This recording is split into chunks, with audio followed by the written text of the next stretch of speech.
Bonjour à tous, aujourd'hui on va continuer le chapitre sur les fonctions polynômes de degré 2 et de degré 3, en commençant par corriger 4 exercices.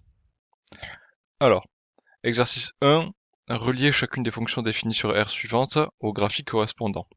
Donc on vous donne deux fonctions, enfin on vous donne l'expression de deux fonctions f et g, deux graphiques, et vous devez dire quelle expression de la fonction correspond à quel graphique.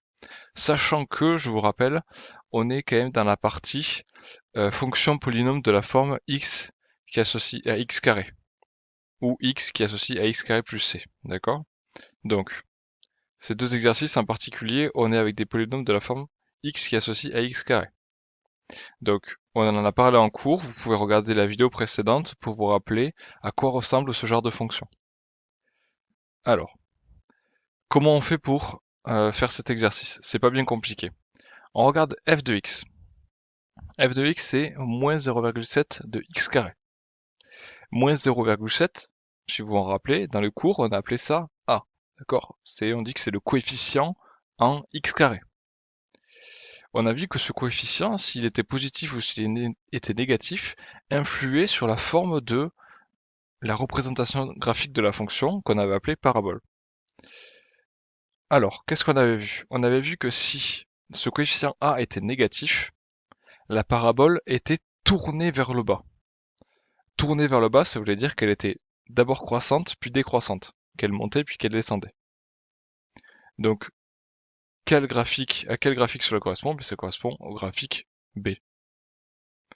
Donc, la fonction f est représentée par le graphique B. Et du coup, réciproquement, la fonction g est représentée par le graphique A. On remarque que pour la fonction g, le coefficient c'est 2,6, donc il est positif, donc on dit que la parabole est tournée vers le haut, c'est bien ce qu'on a là. Donc, je précise qu'on a des fonctions de la forme x qui est associée à x carré. Donc pour la correction de l'exercice 1, vous pouvez noter la correction. D'accord, ce que je viens de dire à l'oral. Donc là, j'écris car moins 0,7 est négatif. Donc j'écris car 0,7 est positif, donc moins 0,7 est négatif. Ensuite, pour l'exercice 2. Pour l'exercice 2, déterminer l'expression de la fonction de degré 2 définie sur R, dont la représentation graphique figure ci-dessous. Cette fois-ci, c'est un poil plus compliqué, entre guillemets, c'est-à-dire qu'on vous donne les graphiques, mais cette fois-ci, vous devez déterminer l'expression associée au graphique. Donc, c'est assez simple puisque vous connaissez déjà la forme générale de l'expression de la fonction. C'est ce qu'on a dit. Pour l'instant, on étudie les fonctions qui a x associe à x carré. Donc en gros, on va avoir la fonction f qui va s'exprimer f de x égale à x carré où a va être un réel non nul. D'accord? Vous, ce que vous voulez déterminer, du coup, c'est le coefficient a. Pour connaître l'expression de f de x, c'est la seule chose qui vous manque, pardon, c'est le coefficient a. Donc, j'espère que vous avez déjà vu ça, sinon c'est le moment de le savoir. Quand vous avez besoin de déterminer une inconnue, ça veut dire que vous avez besoin d'une équation. Donc le but du jeu, ça va être de se fabriquer une équation à partir de la courbe. C'est-à-dire f de quelque chose égale quelque chose. Donc, ici on a bien f de 0 égale 0, mais malheureusement, cette équation ne va pas pouvoir nous aider parce que ça nous donne juste 0 égale 0, ça c'est pas très intéressant.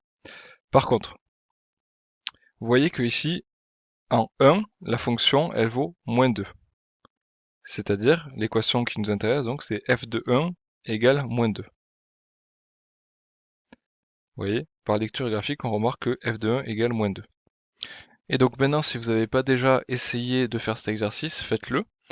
Utilisez l'expression f de x égale à x carré et l'équation f de 1 égale moins 2 pour déterminer a. Pour ce faire, il vous suffit juste de résoudre l'équation f de 1 égale moins 2 en remplaçant f de 1 par sa valeur ici. D'accord? C'est-à-dire en remplaçant le x par le 1. Donc, c'est-à-dire, du coup, je remplace f de 1 par son expression, ce qui me donne a fois 1 au carré. D'accord? A fois 1 au carré. Je vais remplacer le x par un 1. a fois 1 au carré, c'est tout simplement a. Donc a fois 1 au carré égale moins 2, ça revient à dire a égale moins 2. Donc du coup, on a déterminé le coefficient a qui nous intéressait. Ainsi, pour tout x réel, f de x est égal à moins 2x carré. D'accord? Donc j'espère que vous avez compris. Si vous n'avez pas compris, essayez de refaire l'exercice, de réécouter la vidéo. Et maintenant, essayez de faire le petit 2 avec g. Donc avec g, ça va être pareil. On sait qu'il va exister un a tel que g de x est égal à ax carré pour tout x réel. Il va falloir que vous trouviez une équation à l'aide du graphique et que vous déterminiez a. Donc ici, une équation qui saute aux yeux, ça va être g de 1 égale 3. C'est la seule qui saute aux yeux pour de vrai. Donc du coup, on refait comme précédemment. Cette fois-ci, on dit qu'il existe un a non nul tel que g de x est égal à x carré pour n'importe quel x. Et par lecture graphique, on a g de 1 qui vaut 3. Et g de 1, on le remplace par l'expression de la fonction g. C'est-à-dire, on sait que g de x est égal à x carré pour n'importe quel réel x. On prend x qui vaut 1, ce qui nous donne g de 1 est égal à a fois 1 au carré. Donc g de 1 égale 3, c'est la même chose que dire a fois 1 au carré. 1 au carré ça fait 1, a fois 1 ça fait a. Donc c'est la même chose que dire a égale 3. Donc du coup, on a déterminé l'expression algébrique de la fonction g. Pour tout x, g de x va être égal à 3x carré. Donc pour résumer, pour ce genre d'exercice, où la fonction de la forme x qui est associée à x carré, ce que vous avez besoin pour pouvoir déterminer l'expression algébrique de la fonction, c'est une équation que vous trouverez à partir de la lecture graphique. D'accord? Une seule équation, vous la résolvez en utilisant une expression algébrique que vous aurez posée, et vous obtenez la bonne réponse. On continue avec les exercices 3 et 4. Donc en fait, c'est grosso modo les mêmes exercices, sauf que cette fois-ci, on va partir du principe que la forme de la fonction, ça va plutôt être x associé à x carré plus c. D'accord? Où a est un réel non nul et c est un réel. Donc ça, pareil, on l'a vu dans le cours, que c'était des fonctions qui ressemblaient à ça, qu'elles avaient un axe de symétrie qui était en fait l'axe des ordonnées, et que lorsqu'on augmentait c, la fonction allait vers le haut, et lorsqu'on diminuait c, la fonction, le graphique allait vers le bas, pardon. Donc, exercice 3. Relier chacune des fonctions définies suivantes f et g à la courbe soit orange, soit bleue. Bon là, c'est très très simple. Il nous suffit juste de regarder le coefficient a comme tout à l'heure. Pour la fonction f, le coefficient devant le x carré, c'est 0,5. 0,5 est un nombre positif. Donc du coup, la courbe associée à f va être tournée vers le haut. C'est-à-dire, ça va être la courbe orange. Et pareil pour g, le coefficient x carré c'est moins 1,5, il est négatif. Donc la parabole associée à g va être tournée vers le bas, c'est-à-dire ce sera forcément la courbe bleue. Donc vous voyez, pour cet exercice, on n'a même pas besoin de regarder ça. Mais ça fonctionne, mais on peut quand même le faire avec. Regardez par exemple la fonction f, le coefficient c c'est moins 1,5, ce qui veut dire que la courbe orange là, au point d'abscisse 0, son ordonnée ça va être moins 1,5. Et pour la courbe bleue, à l'origine, au point d'abscisse 0, son ordonnée ça va être 2,5 ici. Comme ça. D'accord? Donc ça concorde. Donc vous pouvez noter la correction. La parabole bleue est tournée vers le bas, alors elle représente la fonction g. La parabole orange est tournée vers le haut, donc elle représente la fonction f. Ok? Exercice 4. Donc cette fois-ci, on a deux fonctions, deux représentations de fonctions, une représentation bleue, une représentation verte, et vous devez déterminer la forme de l'expression de ces fonctions. Donc,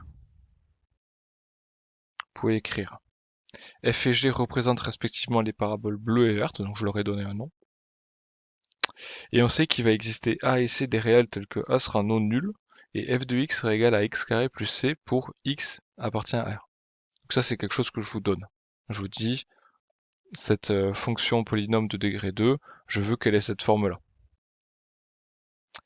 Donc, si on veut déterminer exactement l'expression de la fonction f, qu'est-ce qu'il faut qu'on détermine? Il faut qu'on détermine le coefficient a et il faut qu'on détermine le coefficient c. Donc vous voyez, comparé à tout à l'heure, cette fois-ci on a deux inconnus. Donc comme on a deux inconnus, ça veut dire qu'il va nous falloir deux équations qu'on obtiendra par lecture graphique. Donc, revenez ici. Donc qu'est-ce qu'on a dit? On a dit que f était représenté par la parabole bleue. Donc on regarde la parabole bleue, on s'intéresse qu'à elle pour l'instant. Regardez la parabole bleue et essayez de trouver deux équations qui pourraient nous aider. Alors, la première équation, ce serait f de 1 est égal à 3. D'accord? F de 1 est égal à 3. Et la deuxième, c'est f de 0 est égal à 0,5. Donc on le note. Par lecture graphique, on remarque que f de 0 est égal à 0,5 et f de 1 est égal à 3. Et du coup, maintenant, comme tout à l'heure, on va remplacer f de 0 en utilisant l'expression algébrique f de x. Vous voyez, vous prenez f de x, vous remplacez, vous posez x qui vaut 0, et ça va vous donner une expression de f de 0. Pareil pour f de 1. Alors, la première équation qu'on a, f de 0 égale 0,5. F de 0, ça va être égal à a fois 0 carré plus c. A fois 0 carré, ça fait 0. Donc en fait, f de 0, ça vaut c. Donc du coup, j'obtiens c égale 0,5. Et pour la deuxième, f de 1, ça vaut quoi? Ça vaut a fois 1 au carré plus c, c'est-à-dire a plus c. Donc du coup, f de 1 comme ça vaut a plus c, ça veut dire que j'ai a plus c qui vaut 3. Ce que j'ai écrit là. Donc, vous n'avez pas encore terminé. Vous avez déterminé c exactement. C, ça vaut 0,5, c'est bien. Mais par contre, vous n'avez pas encore déterminé a. Vous voyez, vous avez a plus c est égal à 3. Mais là, c'est plus très compliqué, puisque vous savez que c vaut 0,5. Donc il suffit de remplacer c par 0,5 ici. C'est-à-dire que vous allez obtenir a plus 0,5 égale 3. Et donc a est égal à 3 moins 0,5, c'est-à-dire 2,5. Ça, c'est juste savoir résoudre des équations du premier degré. D'accord? Donc c'est pas des exercices qui sont évidents, mais au final, ça reste des choses assez basiques. On a résoudre des équations du premier degré, et après c'est juste une méthodologie à savoir faire. Comment on obtient cette méthodologie? En faisant des exercices, en s'entraînant. Donc du coup, vous avez déterminé C qui vaut 0,5, A qui vaut 2,5, et du coup, il vous reste plus qu'à mettre ça dans votre expression, et vous obtenez donc pour tout x appartenant à R, f de x est égal à 2,5 x carré plus 0,5. Vous voyez, j'ai repris ça, et j'ai remplacé A et C par les valeurs que j'avais trouvées. D'accord? Donc maintenant, on fait pareil pour la fonction g. La fonction g, je sais qu'elle va ressembler à la même chose, avec un a non nul et un c, un réel quelconque. Je dois trouver deux équations pour pouvoir déterminer a et c. Alors, je regarde ma fonction verte, qui donc représente la fonction g. Alors, ici j'ai g de 0 est égal à 2. Ça peut être une première équation. Et après j'ai g de 1 égale 0. Donc on le note. On remarque graphiquement g de 0 égale 2 et g de 1 égale 0. Et on se sert de l'expression algébrique qui est ici pour déterminer une expression de g de 0. G de 0, ça va faire a fois 0 carré plus c, c'est-à-dire c. Donc cette équation, elle devient c égale 2. Et l'autre équation, g de 1, ça va faire a fois 1 au carré plus c, c'est-à-dire a plus c. Donc cette équation va devenir a plus c égale 0. Donc là, vous avez déterminé 2. Vous avez déterminé c, pardon, qui vaut 2. Dans cette équation, vous remplacez c par 2, vous obtenez donc a plus 2 égale 0, c'est-à-dire a est égal à 0 moins 2 égale moins 2. Donc vous avez déterminé c, vous avez déterminé a, vous pouvez remplacer dans l'expression que vous avez déterminée au début, et donc pour tout x réel, g de x est égal à moins 2x carré plus 2. Donc ce sont des exercices dense où il y a beaucoup d'étapes, mais la vérité, quand on regarde, ce sont beaucoup d'étapes simples. Donc si on résume, il faut connaître son cours, donc dire à quoi va ressembler cette fonction. Il va exister un A et un C tel que cette fonction va ressembler à ça. Après, on détermine graphiquement deux équations. Après, en utilisant l'expression qu'on a définie au début, on résout les équations, on détermine A et C et c'est terminé. Donc entraînez-vous, essayez de refaire ces exercices. Regardez dans votre livre probablement que vous avez des exercices du même type. Maintenant, on va passer côté cours. Donc maintenant que vous êtes revenu côté cours, nous allons voir une petite propriété que vous connaissez certainement déjà, qui est très simple. C'est une propriété qui nous permet de résoudre des équations qui ressemblent à ça. X carré égale C, où C va être un réel. D'accord? Donc notez, propriété. On va voir plusieurs cas plusieurs types d'équations de ce genre. 3 cas exactement. Donc, premier cas, C est un réel strictement positif. Donc si C est strictement positif, l'équation x carré égale C a deux solutions. Donc d'après vous, lesquelles? Là, pour essayer de trouver cette propriété, vous pouvez vous faire un exemple dans la tête. Par exemple, si je prends C qui vaut 4, donc 4 c'est bien un réel strictement positif, l'équation x carré égale 4. Donc je vous dis qu'elle a deux solutions, d'après vous, ça va être lesquelles? Ça va être 2 et moins 2. Et 2, c'est quoi par rapport à 4? C'est racine carrée de 4. Donc ici, on généralise et on obtient donc racine carrée de C et moins racine carrée de C. D'accord? Donc si C est un nombre positif, on a deux solutions à l'équation. Donc ça, c'est très important de le comprendre. Souvent, vous allez en donner qu'une et vous allez oublier certainement la solution négative. Ensuite, si C cette fois-ci vaut 0, alors l'équation x carré égale C n'a qu'une solution. Donc d'après vous, laquelle? Donc ça, c'est très simple. Vous reprenez cette équation-là. Vous savez que C vaut 0. Donc en fait, ça revient à résoudre l'équation x carré égale 0. Donc quel nombre multiplié par lui-même vaut 0? 0. D'accord? Il n'y a que lui. Et le dernier cas, si cette fois-ci C est strictement négatif, quelles vont être les solutions réelles de l'équation x carré égale C? Donc par exemple, x carré égale moins 1. Est-ce que vous connaissez un nombre réel qui mis au carré, c'est-à-dire multiplié par lui-même, vaut moins 1? Non, vous n'en connaissez pas puisqu'il n'en existe pas. Cette équation-là n'a donc aucune solution réelle. Donc juste pour vous entraîner, pour vous faire rappeler cette propriété, on va faire directement les exercices 5 et 6. Donc là, vous mettez sur pause, vous apprenez ces propriétés, vous allez côté exercice et vous essayez de faire les exercices 5 et 6. On les corrige tout de suite. Donc nous voici côté exercice. Normalement, vous avez essayé de les faire. Essayez de les faire, c'est vraiment pas très dur. Donc faites l'effort de faire ces exercices. Donc, premièrement, exercice 5, résoudre x carré égale 81, x carré égale 5, x carré égale moins 9. Alors, x carré égale 81. Quelles vont être les solutions de cette équation? Donc, vous vous rappelez de la propriété précédente, ou en tout cas vous l'avez sous les yeux. Ici, on a x carré égale c, avec c qui vaut 81, c'est-à-dire c qui est strictement positif.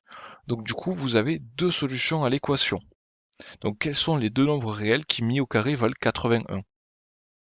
Ben, normalement, vous en avez un qui vous saute tout de suite à l'esprit, c'est 9. Vous le connaissez depuis la primaire. 9 au carré égale 81. Et donc nécessairement, l'autre solution, ça va être moins 9. Moins 9 au carré va aussi être égal à 81.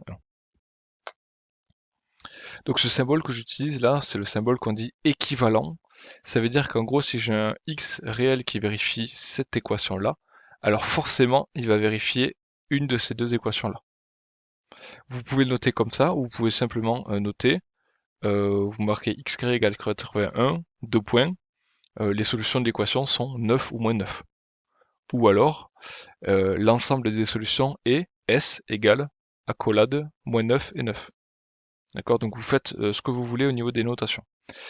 Ensuite, x carré égale 5. Donc on est dans le même cas que précédemment, c'est-à-dire c'est x carré égale c avec c qui vaut 5 et c qui est donc strictement positif. Donc on a deux solutions. Là, normalement, vous n'allez pas tomber sur des nombres entiers, vous n'allez pas tomber sur des nombres pile poil, des racines carrées de 5 que vous connaîtrez exactement. Donc simplement, vous vous embêtez pas, vous utilisez la propriété et vous dites que les solutions c'est racine de 5 ou moins racine de 5. D'accord? Dernièrement, x carré égale moins 9. Donc là, normalement, vous voyez que moins 9 c'est un nombre strictement négatif et que donc il n'y a pas de solution. Pas de solution réelle. Bon, on attaque directement l'exercice 6, qui est un exercice du même type, mais un petit peu plus poussé. Donc si vous n'avez pas réussi à faire cet exercice, ce que je vous conseille, mettez sur pause et essayez d'isoler le x carré dans le membre de gauche. C'est-à-dire, par exemple, dans ce cas-là, essayez de faire passer le moins 7 et le 4 de l'autre côté. Donc ça, vous utilisez les mêmes méthodes qu'on utilise lorsqu'on résout des équations du premier degré. D'accord? Lorsque ce sera fait, que vous aurez x carré dans le membre de gauche et un nombre dans le membre de droite, et bien dans ce cas-là, vous pourrez utiliser la propriété précédemment citée dans le cours. Alors, on a le 4 ici et le moins 7. Qu'est-ce qu'on essaie de faire passer dans le membre de droite directement? On essaie de faire passer d'abord moins 7. Enfin, on essaie de faire disparaître moins 7. D'accord? Qu'est-ce que ça veut dire faire passer 7 dans le membre de droite? Ça veut tout simplement dire additionner 7 dans le membre de gauche et dans le membre de droite. D'accord? J'ai fait plus 7 à gauche, plus 7 à droite, ce qui me donne à gauche 4x carré, et à droite, du coup, 93 plus 7, c'est-à-dire 100. Ensuite, pour faire disparaître le 4 ici, ce qu'on va faire, c'est diviser par 4 à gauche et à droite. Donc, quand je divise par 4, 100, ça me donne 25. Donc, du coup, j'ai vu quoi? J'ai vu qu'en fait, la première équation qu'on avait de base est équivalente à l'équation x carré égale 25. Ça veut dire quoi? Ça veut dire que les solutions de la première équation sont exactement les mêmes que les solutions de l'équation x carré égale 25. Donc résoudre l'équation x carré égale 25 revient à résoudre la première équation. C'est ça que ça veut dire équivalent. Ça veut dire qu'en gros les équations qu'il y a de part et d'autre en équivalent ont les mêmes solutions. Bon, x carré égale 25, j'accélère un petit peu, c'est la même chose que x carré égale 80 au-dessus. Les solutions ça va être 5 et moins 5. Petit 2, moins 2x carré plus 3 égale 1. Donc on commence par soustraire 3 des deux côtés, des deux membres. Donc ça nous donne moins 2x carré égale moins 2. Ensuite, on va diviser par moins 2 dans les deux membres, ce qui va nous donner x carré égale 1. Et les solutions de x carré égale 1, ça va être x égale 1 ou x égale moins 1. Pour la dernière, donc la dernière est un petit peu différente du petit 1 et du petit 2. Donc, ici vous avez x moins 4 entre parenthèses au carré est égal à 1. Donc la première chose que vous allez devoir faire, c'est faire disparaître le carré là. Donc, comment est-ce qu'on fait ça? X moins 4 au carré est égal à 1, ça revient à dire que 1 est le carré de x moins 4. Donc en fait, ce qu'il faut que vous fassiez, c'est trouver les nombres qui mis au carré valent 1. Quels sont les nombres qui mis au carré valent 1? Ben, tout simplement 1 et moins 1. Ça veut dire que le nombre à l'intérieur de la parenthèse, là, x moins 4, il va valoir 1 ou moins 1. X moins 4 est égal à 1 ou x moins 4 est égal à moins 1. Et là, en fait, vous vous retrouvez simplement avec deux équations du premier degré que vous savez résoudre facilement. D'accord? Donc l'exercice 6 est un petit peu plus poussé, mais pas forcément très dur. Par contre, l'exercice 5, il est fondamental que vous sachiez le faire tous. D'accord? Allez, on arrête ici, on retourne côté cours. Donc, vous revoici côté cours. Donc, on est toujours dans la même grande partie, fonction polynôme de degré 2. Mais cette fois-ci, on va rentrer dans la sous-partie fonction polynôme de la forme x qui associe a, facteur de x moins x1, facteur de x moins x2. Donc vous notez petit 3, et vous notez le titre là. Fonction polynôme x associe a, facteur de x moins x1, x moins x2. Donc, c'est une certaine forme des polynômes de degré 2 qui va être extrêmement importante. Beaucoup plus important que les deux formes qu'on a vues précédemment. Donc là, va falloir faire un véritable effort de travail, de connaissance du cours et d'entraînement. Vous allez avoir un certain avantage, c'est qu'en fait, ces fonctions, vous les avez quand même déjà étudiées en seconde normalement. Euh, donc normalement, il y a des choses qui vont vous revenir. Donc quand vous avez marqué le titre, on va écrire la définition.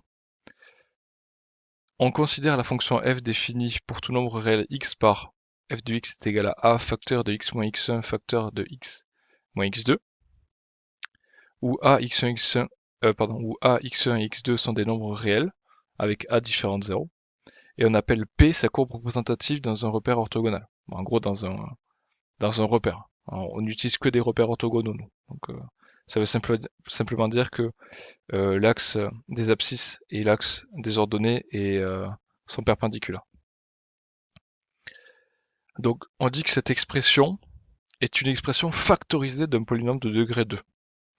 Donc, si vous vous rappelez bien, dans généralité sur les fonctions polynômes de degré 2, je vous ai dit ce que c'était qu'un polynôme de degré 2, c'est-à-dire une fonction avec x carré, x et des unités, ax carré plus bx plus c. Et on avait dit que ça c'était l'expression factorisée, parce qu'à chaque fois on avait plus plus plus. Pardon, désolé, que c'était l'expression développée, d'accord? Cette fois-ci, on a une expression factorisée, c'est-à-dire que on a un produit ici, d'accord? X moins x1 fois x moins x2. Mais c'est encore un polynôme du second degré, d'accord? Pourquoi est-ce qu'on s'intéresse à l'expression factorisée? En fait, on va se rendre compte que l'expression factorisée, elle est très intéressante parce qu'elle va nous donner des informations très claires sur la forme du graphique et sur le signe de la fonction. Donc on va pouvoir dresser des tableaux de signes beaucoup plus simplement grâce à cette expression-là. D'accord? Alors, remarque, il existe des fonctions polynômes de degré 2 qui ne peuvent pas s'écrire sous cette forme-là. On dit qu'elles ne sont pas factorisables. La parabole qui les représente ne coupe pas l'axe des abscisses. Donc on verra peut-être plus tard qu'il existe effectivement des fonctions qui ne s'écrivent pas comme ça. C'est pas des fonctions compliquées, des fonctions très simples, mais elles s'écrivent pas comme ça. Et quand c'est le cas, leur représentation graphique, c'est-à-dire leur parabole, donc la parabole c'est l'espèce de cloche là, qui va être tournée vers le haut ou tournée vers le bas, ne va pas croiser l'axe des abscisses. C'est-à-dire soit elle sera tout le temps au-dessus, soit elle sera tout le temps au-dessous. D'accord? Ensuite, donc propriété. Les points d'intersection de la parabole avec l'axe des abscisses sont les points de coordonnées x1 0 et x2 0. Alors, donc les points de la parabole. Quelle parabole? Donc là, je sous-entends qu'en fait, je travaille avec une fonction de cette forme-là. D'accord? J'ai une fonction f qui s'exprime f de x est égal à a, facteur de x moins x1, facteur de x moins x2 avec a, x1, x2 des réels, a différent de 0. D'accord? Donc pendant toute cette partie, je vais supposer que je travaille avec des fonctions qui ressemblent à ça. Donc si j'ai une fonction comme ça, que je dessine son graphique, elle va avoir deux points d'intersection, enfin au moins un ou deux, qui seront donc de coordonnées x1 0 et x2 0. Le point d'intersection est l'axe des abscisses. Donc ça veut dire que x1 et x2 nous donnent déjà des informations sur la parabole, sur le graphique. Puisque du coup, juste en connaissant cette forme-là, on va savoir où est-ce qu'elle croise l'axe des abscisses. Donc c'est très important. Donc ça peut arriver que x1 et x2 soient pareils. D'accord? Dans ce cas-là, il n'y a qu'un seul point d'intersection. Si x1 et x2 sont différents, alors on a deux points d'intersection distincts. Si x1 et x2 sont identiques, alors il n'y aura qu'un point d'intersection. D'accord? Donc on va voir des dessins tout à l'heure. Donc ça, normalement, vous l'avez vu. Vous notez définition. Les valeurs x1 et x2, c'est ce qu'on appelle des racines du polynôme. Ce sont les solutions de l'équation f de x égale 0. Donc x1 et x2, c'est des racines. Et en fait, c'est des réels tels que dont leur image est nulle. D'accord? Donc vous notez ça. Ça, c'est très important de le comprendre. Hein. C'est vraiment fondamental. Toujours pareil, dans le cas où x1 et x2 sont identiques, on dit qu'il n'existe qu'une seule racine, et cette racine, on dit qu'elle est double. Elle compte pour deux, si vous voulez. Alors là, on va voir un exemple. Un exemple pour essayer de comprendre ce qu'on vient de dire et pour apprendre à faire quelque chose qui peut paraître un peu compliqué au début. Alors, je vous donne trois fonctions f, g et h, qui sont des fonctions polynômes de degré 2. Ci-dessous, je vous donne les représentations. Donc, la parabole qui représente la fonction f, la parabole qui représente la fonction g, et la parabole qui représente la fonction h.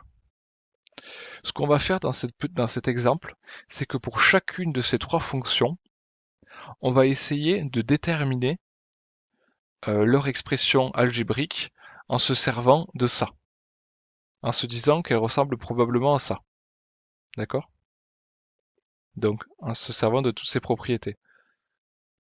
D'accord? Si ça ressemble à ça, ça peut ressembler à ça si en gros on a x1 et x2 qui sont des racines. Donc, est-ce qu'on arrive à lire x1 et x2 sur le graphique, etc.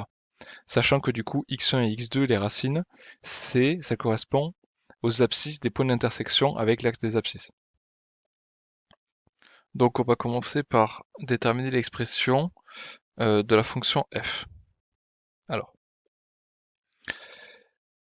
ce qu'il nous faut, d'abord, s'ils existent, c'est trouver les racines de la fonction f.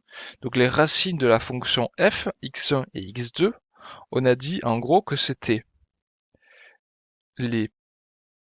l'abscisse des points d'intersection entre la courbe et l'axe des abscisses. Donc l'axe des abscisses c'est ça, la courbe elle est comme ça. Où est-ce qu'il y a les points d'intersection? Donc je vous les ai déjà mis. Il y en a un ici, un ici. Quelles sont leurs abscisses? Abscisse 2, abscisse moins 3. Ça veut dire que 2 et moins 3, ce sont des racines, ce sont les racines de la fonction f. Donc, vous notez, c de f a deux points d'intersection avec les abscisses, donc l'expression algébrique de f est de la forme f de x est égal à a facteur de x moins x1, facteur de x moins x2 avec a différent de 0, x1 et x2 des racines. Donc ça, c'est ce qu'on a vu en définition. Que si la fonction avait des racines, alors elle s'écrivait comme ça. Là, ce qu'on vient de voir graphiquement, c'était que x1, la première racine, c'était moins 3, et x2, la deuxième racine, c'était 2. D'accord? Donc du coup, je vais remplacer moins 3 et 2 dans mon expression. Donc ça me donne f de x est égal à a facteur de x, x moins, entre parenthèses, moins 3. D'accord? Parce que x vaut moins 3. Là, les parenthèses sont vraiment très très importantes. C'est une source d'erreur chez beaucoup d'élèves. Donc du coup, essayez de faire l'effort de ne pas vous tromper. Facteur de x moins 2, c'est-à-dire, du coup je simplifie ça, f de x est égal à a facteur de x plus 3 facteur de x moins 2. D'accord? Donc x moins moins 3, c'est devenu x plus 3. Vous savez ça, vous savez faire. Ok. Donc vous avez réussi à déterminer une forme de l'expression algébrique de f qui est quand même très précise. Il ne vous manque plus qu'une chose à déterminer, c'est a. Pour déterminer plus 3 et moins 3, là, vous avez lu les racines, c'était pas très compliqué. Maintenant, il vous faut déterminer a.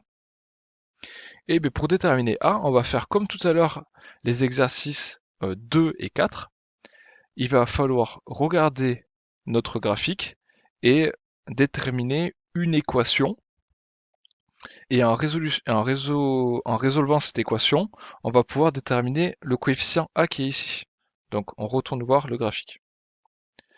Donc, on a le graphique, on a la parabole qui représente f, et il faut déterminer une équation.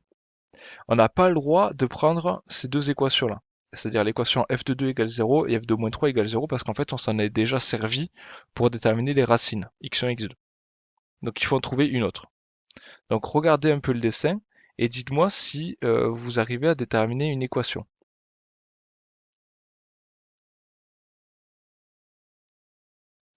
Alors, on essaie de regarder à quels endroits on pourrait avoir des valeurs précises.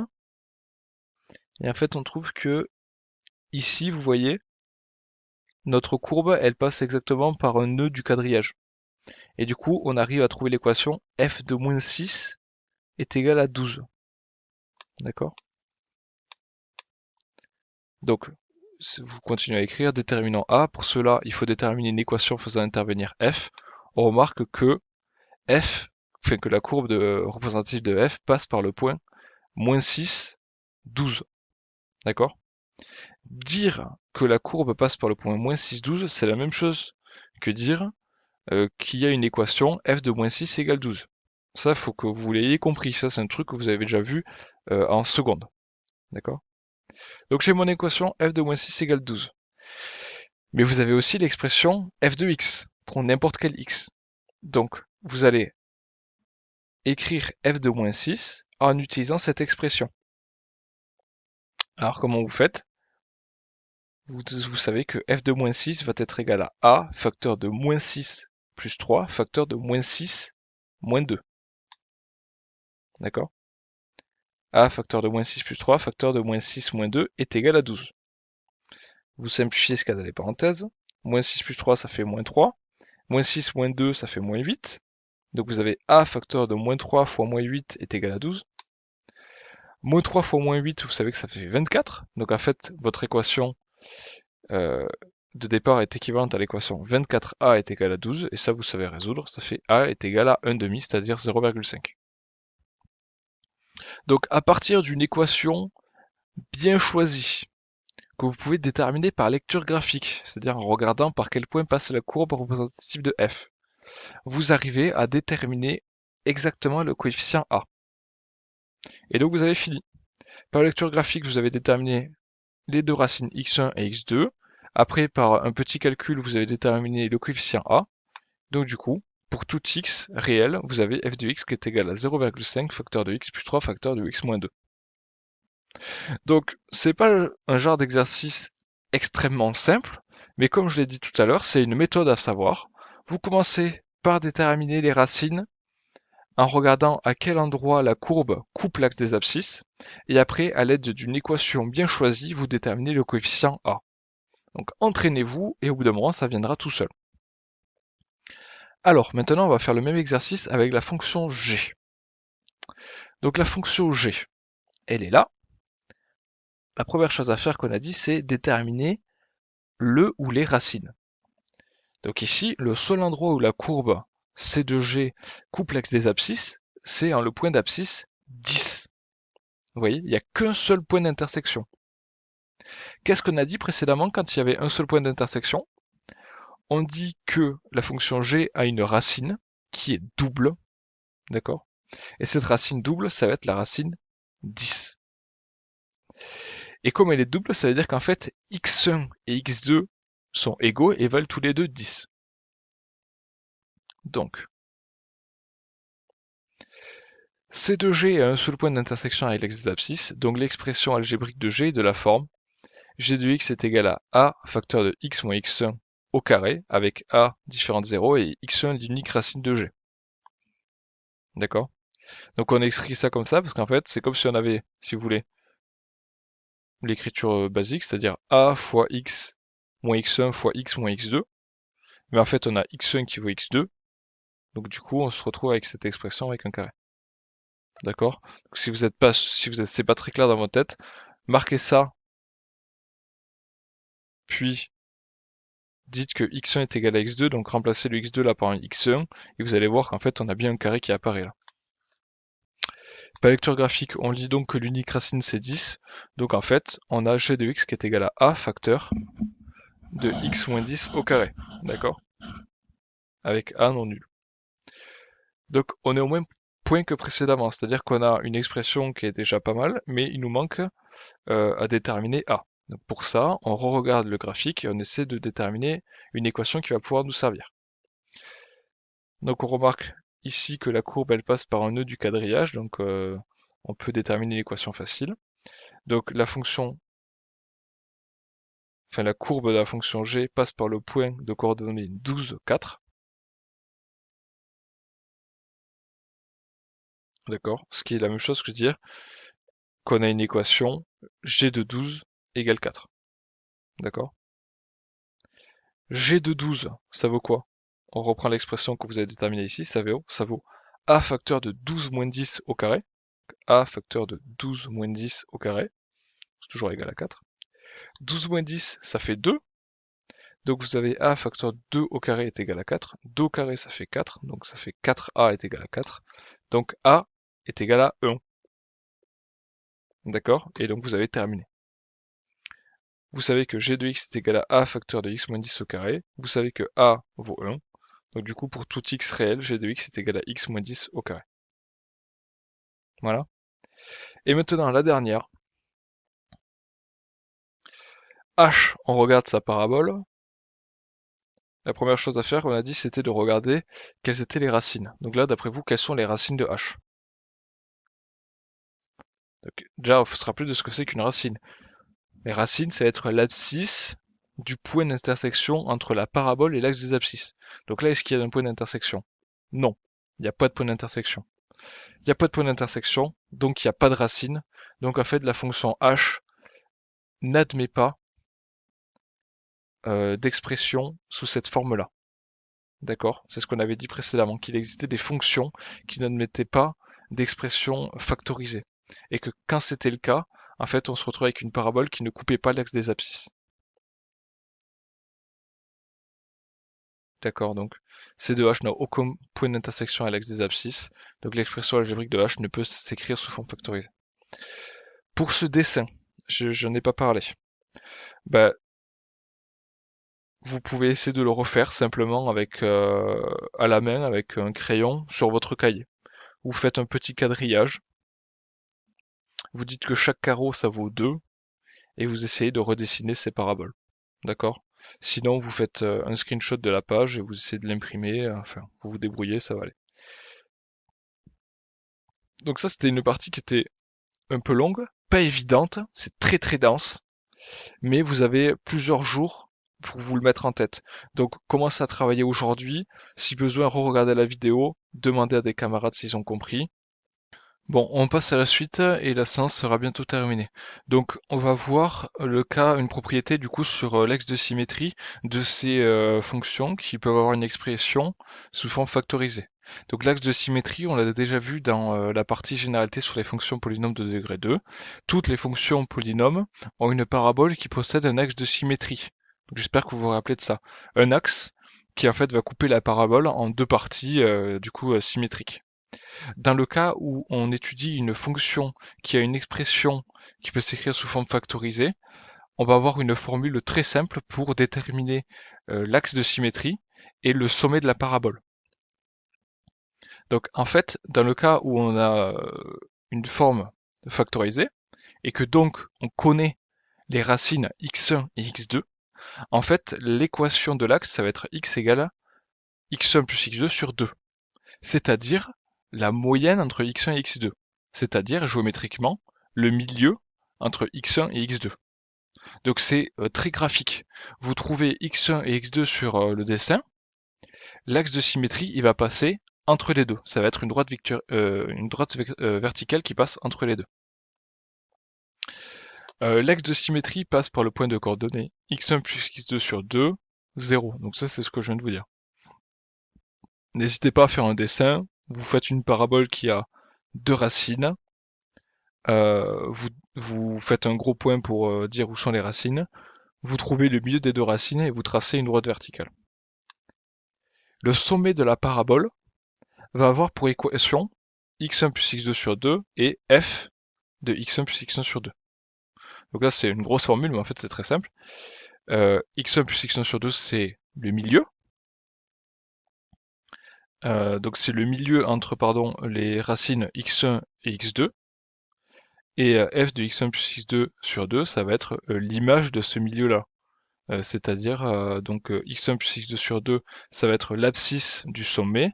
Et après, l'image, ça va être l'image du sommet, c'est-à-dire le maximum atteint ou le minimum atteint, ça dépend dans quel sens est tournée la parabole, du coup de la parabole. Donc vous allez avoir des exercices sur ça, et là on va faire un petit exercice rapidement graphique. Donc exercice 1, donc c'est un exercice qu'on fait côté cours, donc vous avez un petit dessin là. En utilisant le graphique, donnez l'équation de l'axe de symétrie de la parabole P, puis les coordonnées du sommet, justifiées. Donc déjà, vérifions est-ce qu'on peut utiliser cette propriété. Pour utiliser cette propriété, il faut qu'on connaisse x1 et x2, c'est-à-dire les racines du polynôme. Donc, est-ce que cette fonction qui, qui est représentée par P possède des racines? Oui, car la parabole coupe l'axe des abscisses, d'accord? Il coupe l'axe des abscisses au point A et au point B, qui ont pour abscisses 2 et 4.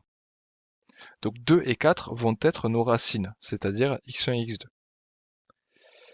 Alors, comment on fait pour déterminer l'équation de l'axe de symétrie?